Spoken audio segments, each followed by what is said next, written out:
Welcome to உங்கள் நான் Kamal Haasan. So இந்த வீடியோவில் நம்ம கமல் சார் பற்றின ஒரு புதிய தகவல் தான் டிஸ்கஸ் பண்ண போகிறோம். வீடியோக்குள்ளே போகிறதுக்கு முன்னாடி நம்ம கமல் சார் ரசிகர்களே, ஆண்டவர் வெறியர்களே, இந்த வீடியோக்கு மறக்காமல் ஒரு லைக்கை தட்டுங்க. வீடியோவை ஷேர் பண்ணி விட்ருங்க, ஹைப் பண்ணுங்கள், லைக் பண்ணிக்கோங்க, சப்ஸ்கிரைப் பண்ணுங்கள் சேனலை. ஓகே, இப்போ நம்ம வீடியோக்குள்ளே போகலாம்.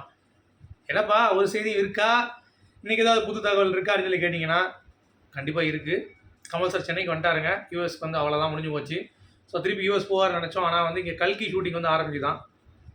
அதனால் வந்து பார்த்திங்கன்னா தலைவன் உள்ளே இறங்கியிருக்காப்புல. என்ட்ரி உள்ளே இறங்கினவனே முதலமைச்சர் விஜய் அவர்களுக்கு வந்து பார்த்திங்கன்னா ஒரு அடி.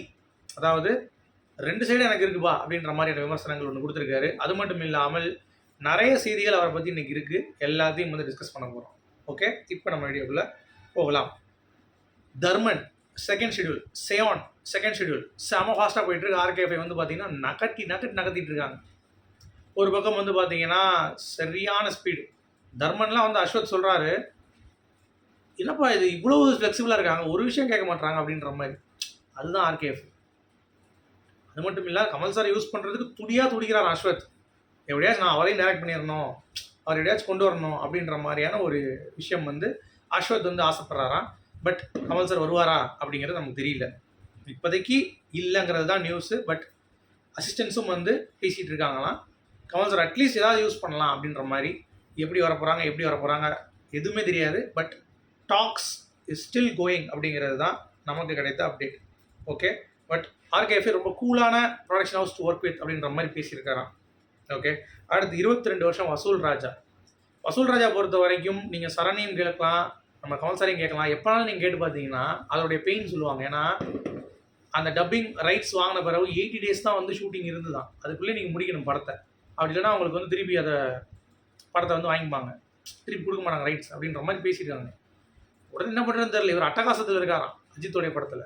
கமல் சார் கால் ஷீட் இருக்குது, அவர் டேட்ஸ் கொடுத்துட்டார், அட்ஜஸ்ட் பண்ணிட்டார். பட் அஜித் சார் ஒன்றுமே என்ன பண்ணுறதுன்னு தெரியாமல் முடிச்சுட்டு இருக்கிறப்ப டக்குன்னு வந்து அஜித் சார் வந்து சரி ஓகே கமல் சார் படம் பண்ணுங்கள், உங்களுக்கு கிடைக்காத லைஃப் டைம் ஒன்று ஆப்பர்ச்சுனிட்டி அடிச்சுட்டு வாங்கினோடனே தூக்கம் இல்லாமல் இரவும் பகலும் அந்த படத்துக்காக ஊறி போய் பண்ணி ப்ளஸ் பரத்வாஜோடைய சாங்ஸ், பிஜிஎம் எல்லாமே உடனே பண்ணணும். ரிலீஸ் ரெடியாக 80 days ரிலீஸ் பண்ணணும் அப்படின்ற ப்ரெஷராக நீங்கள் யோசிச்சு பாருங்கள். கமல் சார் மாதிரி ஒரு ஆளுமையை வச்சுக்கிட்டு அப்படி ஓடி இருக்காங்க அந்த படத்துக்கு.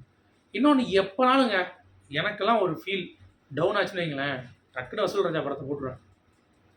நீங்கள் பஞ்சதந்திரம், வசூல் ராஜா இந்த 2 படத்தையும் மமல்கே சம்பந்தம் கூட பார்த்துட்டு இருந்தேன். பட் இப்போ எனக்கு அது கொஞ்சம் டயர்ட் ஆகிடுச்சு. பட் பஞ்சதந்திரமும் அப்புறம் இந்த படமும் பார்த்துக்கிட்டே இருக்கலாம் எப்போனாலும். அந்த லெவலுக்கு வசூல் ராஜா எம்பிபிஎஸும் சரி, பஞ்சதந்திரமும் சரி, கமல் சாரோடைய அந்த மாடுலேஷனாக இருக்கட்டும், எப்பா என்ன ஸ்பான்டேனியஸாக அடிப்பார் அப்படிங்கிறது தான் பார்க்க முடிஞ்சு.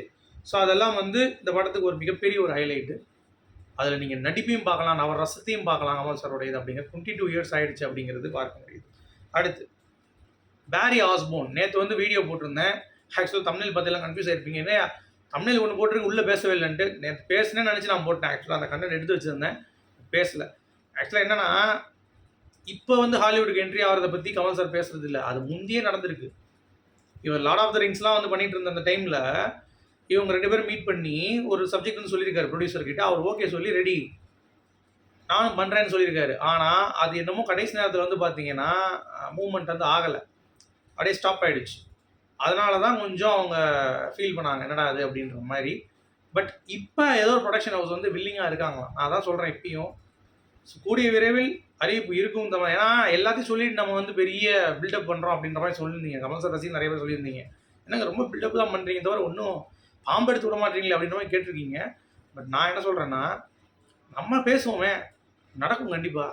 ஏன் நடக்காது? நம்ம வந்து ஒதுக்கி வச்சுருவோம். ஆமாம், கமல் சாருக்கு ஆஸ்கார் கொடுக்க மாட்டாங்க, நேஷனல் அவார்டு வராது அப்படின்னு நம்ம நினைப்போம். ஆஸ்கார் 2-3 வாங்குவார், நேஷனல் அவார்டு 4 வாங்குவார் நினைப்போம். நம்ம பிரபஞ்சத்தை கேட்போங்க, நடக்குதோ நடக்கலையோ நம்ம பேசுவோம் அப்படிங்கிறத என்னுடைய பாயிண்ட் ஆஃப் வியூ. ஸோ அது வந்து உங்கள் மனதை யாராவது வந்து புண்படுத்தினா நான் கண்டிப்பாக மன்னிப்பு கேட்டுக்கிறேன், சரிங்களா? ஏன்னா நான் வந்து கமல் சார் அப்படி தான் பார்க்குறேன் அப்படின்றதுனால எனக்கு வர நியூஸ் தான் உங்களால் வந்து உங்ககிட்ட நான் பகிர்ந்துக்க முடியும் அப்படிங்கிறத நான் சொல்லிக்கிறேன். அடுத்து குஷ்பு உடைத்த சீக்ரெட். கமல் சாரை பற்றி என்ன அப்படின்னு சொல்லி பார்த்தீங்கன்னா, அதாவது அவர் வந்தாலே ஒரு இதில் கேட்டாங்க இல்லை பல்ப் எரியும் அப்படின்னோடனே, என்னங்க சின்ன வயசில் அவர் மேலே ஒரு காதலா அப்படின்னு கேட்டோன்னே அவங்க ஓப்பனாக ஆமான்ட்டாங்க ஒரு பேட்டில் ரீசெண்டாக. ஆமாங்க க்ரஷ் தாங்க. எனக்கு ரொம்ப ரொம்ப பிடிக்கும் கமல் சார் கிட்ட. ஆக்சுவலா அவர்கிட்ட நான் பேசினேன்னா, நெறைய விஷயங்கள் வந்து பார்த்தீங்கன்னா, அவர்கிட்ட ரொம்ப ஓப்பன் அப் பண்ண முடியும். அப்படின்ற மாரியான ஒரு விஷயங்கள். என்னுடைய ஃபேமிலில ஏதாவது ஒரு இஷ்யூவா இருந்தா கூட, எனக்கு அரசியல்ல அவர் வந்து எதிரி, காம்படிட்டர் இருந்தா கூட, அவர நான் பகச்சுக்கிற மாரி எதுவும் பண்ணக்கூடாதுங்கிற மாரி, எனக்கு அவர் மேல அவ்வளோ சாஃப்ட் ஹார்ட்னஸ் வந்து இருக்கு அப்படின்ற மாரி சொல்லியிருக்காங்க. எப்படி? அப்படின்ற மாரி இருந்துச்சு.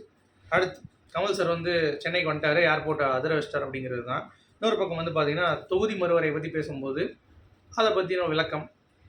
அப்புறம் காவிரி நீரை பத்தி பேசும்பொழுது, அதுவும் வந்து பார்த்தீங்கன்னா சொல்ட்டாரு.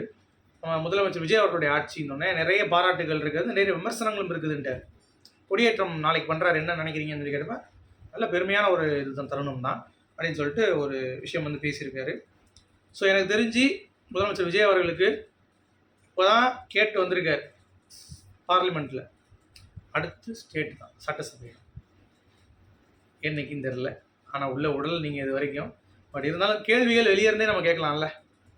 சட்டசபையில் கமல் சாருடைய அடுத்த ஆட்டம் இருக்குமா அப்படிங்கிறத நம்ம வெயிட் பண்ணி தான் பார்க்கணும். ஓகே. அடுத்து சினிமாவில் மூத்த ஜென்சி அப்படின்ற மாதிரி கமல் சார் அவரே வந்து தன்னை அடையாளப்படுத்திக்கிட்டார்.